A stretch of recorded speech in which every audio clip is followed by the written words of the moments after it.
unpack some of what we've heard in the last few hours. First, there was the economics cluster of ministers. Then there was the social cluster of ministers. And the whole purpose is to give us sort of signposts of where we are going in the next 21 days and how we will be coping with life on lockdown in South Africa. It's all about flattening the curve such that the spread of the coronavirus is controlled, such that it doesn't affect and overwhelm our health system and doesn't lead to fatalities. So I'm joined by Karima Brown, the host of The Fix and also political analyst, to talk to me about what we've heard. Karima, we will reflect. There's a lot to reflect on.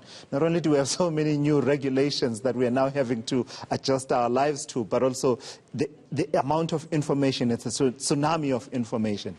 So let's start with the social cluster, which just concluded now.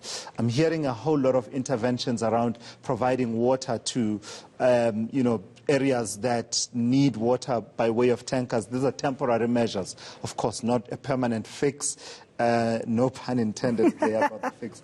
But just how important are these interventions, given some of the challenges we have in as far as securing these socio-economic rights? Is this the moment that is getting us to look at ourselves, how our failure has led to a situation where at the moment where communities need it the most, we are now having to scramble to put in place temporary measures? Absolutely, Tulas. I like the way you're framing what this crisis presents the ministers, particularly on the level of the social wage here. We know about the levels of inequality and the patchy ways in which delivery happens. For example, you and I were both thinking about the community of Kwakwa when the Minister of Water and Sanitation was saying that she's basically buying out all the water tanks in the country. And we know that she hasn't been able to make good on delivering those water tanks with water to those communities who have been stricken by water shortages. She did, however, indicate that she's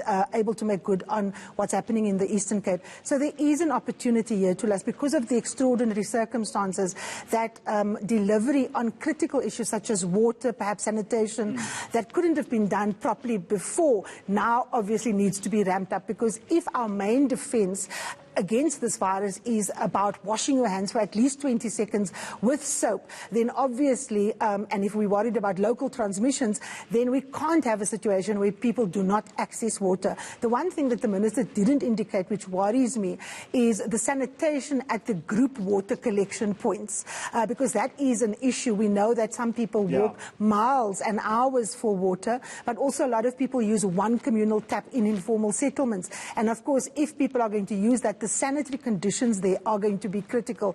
So it's not just about delivering the actual water tanks and providing the water, it's also about securing those areas, and that is very important. The other thing that you referred to is the de-densifying of communities. That is going to be very interesting to watch. We will have to go out and see how this is going to happen, because this is under a lockdown. So how do you take people in a community and place them somewhere else when there are restrictions on movement? So some of the measures are really good, but we will have to see how they make sense under a lockdown. Absolutely. Karima, let's pause for a moment and bring in ENCA political editor Vuyo Mvoko, who joins me now from Pretoria. And I understand, Vuyo, that you are joined by the Minister of Higher Education and Training, who has been talking and hammering the point home about the fact that there is no vaccine, there is no treatment.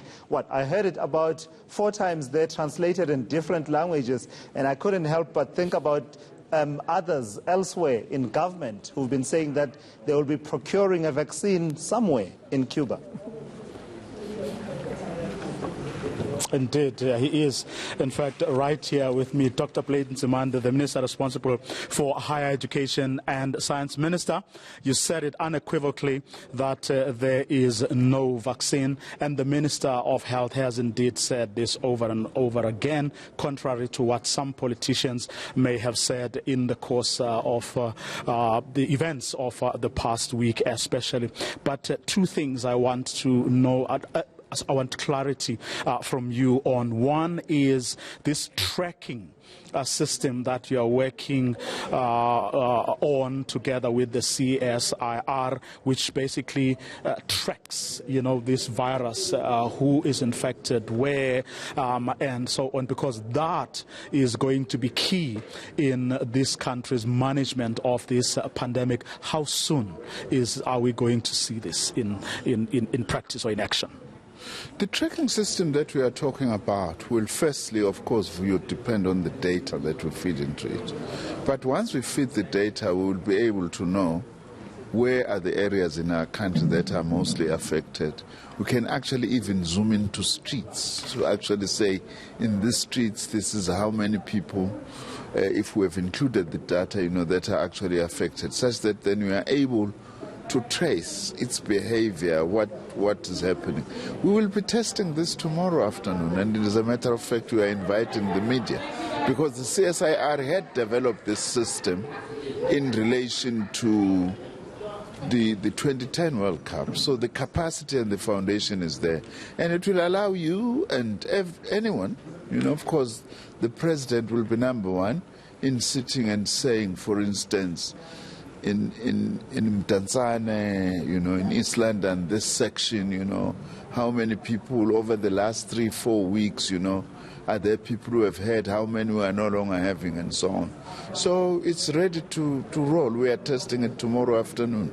It will indeed be a very important aid. But going to the other issue of repurposing labs and other facilities, I'm not going to go into the. I mean, you spoke about the issue of the vaccine, but with regards to the manufacturing of things like sanitizers, gloves, and so on, how and what progress are you making in that regard in repurposing some of these things that may not be available, or certainly not in the numbers that we need them for? Well, in terms of the manufacturing of testing kits, the masks, and many other things, of course, the Minister of Trade and Industry would be able to know better about that. What we are focusing on are what are called the reagents that are needed for the testing kits, because we're going to be needing more and more testing kits. And at the moment, what we are doing, we are working with the people who are producing to see how much capacity do we have. Are we likely to run out of testing kits if, for instance, you have such an increase in the people who are affected? That is what we are looking at now, so that then we are able to ensure that we repurpose existing laboratories and other places to be able, and manufacturing facilities, to be able to manufacture more quickly based on the projections, so that we dare not run out of testing kits, because testing kits are very important in telling us whether people are affected or not, and how many people are affected, and therefore how many hospital beds we need, what kinds of quarantine facilities do we need, and so on. We're going to leave it there. Thank you very much for your time. The Minister responsible for higher education as well as science to us.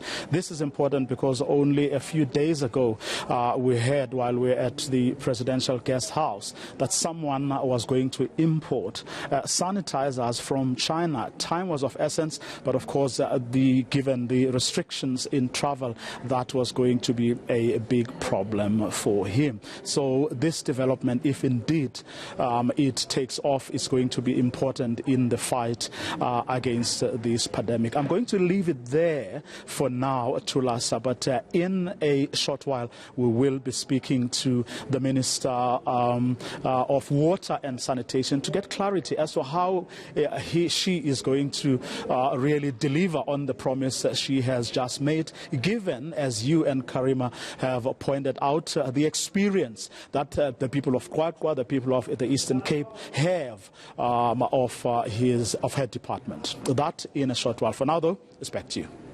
All right, Vuyo, thank you. We'll check in with you a bit later on that particular conversation. Let me bring it back to studio. So, Karima, let's talk about this moment politically for the president. And I was thinking to myself that this is unprecedented, right, in as far as our democracy is concerned.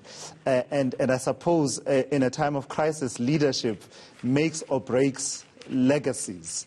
And I saw people commenting about the facial expression, body language of the president as he was announcing this, 21-day lockdown.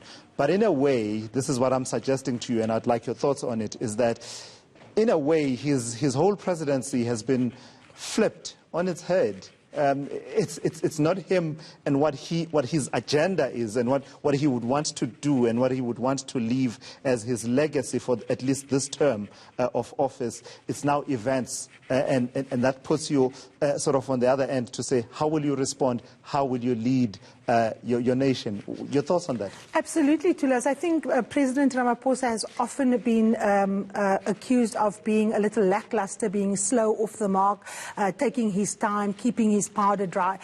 In this crisis, he's really just stepped up.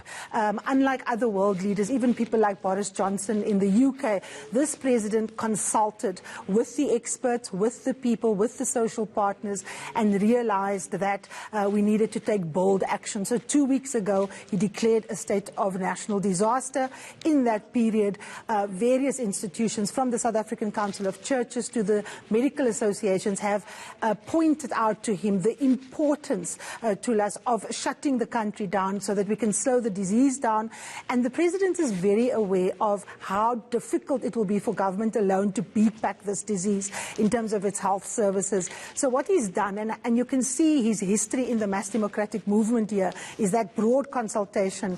It's not easy to get very rich people like Johan Rupert and others to donate from your monies. It's not easy to get religious organizations, people set in their ways to cancel events of 3 million people like the Moria event. And so the president has done all of this in this fortnight, essentially to get South Africans to lockdown. And I think that is the legacy that we are going to remember Cyril Ramaphosa for, because as we see, the globe is going to be defined in the 2020s as a time before Corona and during and after Corona. And Cyril Ramaphosa is going to take his place as South Africa's leader, who had the vision, who had the fortitude and the guts to actually put South Africa's people first, because it is a very bold step with massive consequences, some of them not good. People are going to lose their jobs, and the impact, particularly in the service sector and in the tourism sector, sectors that we rely on, is going to be massive. Counterintuitive as well. Absolutely. You're trying to grow the economy, but you're telling everyone,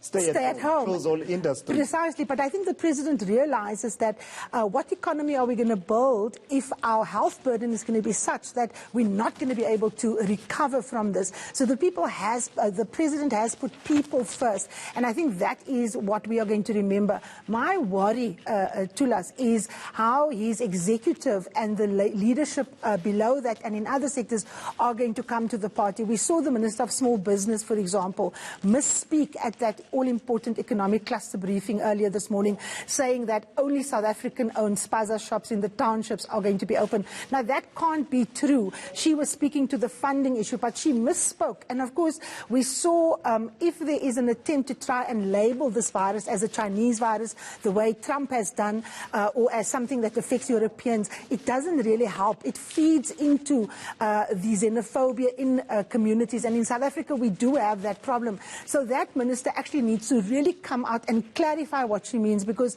most people who live in South African townships will know that their reality is that they buy stuff from people at spaza shops. And of course, we need clarity from the minister on whether the foreign-owned spaza shops in South African townships will in fact be open as they should be, because how else are people going to procure food? All right, Karema, thank you so much. It's good to talk to you. Thank you for your insights. It's an epoch-defining moment, really, for many people, especially those in leadership. How do we navigate what's happening now?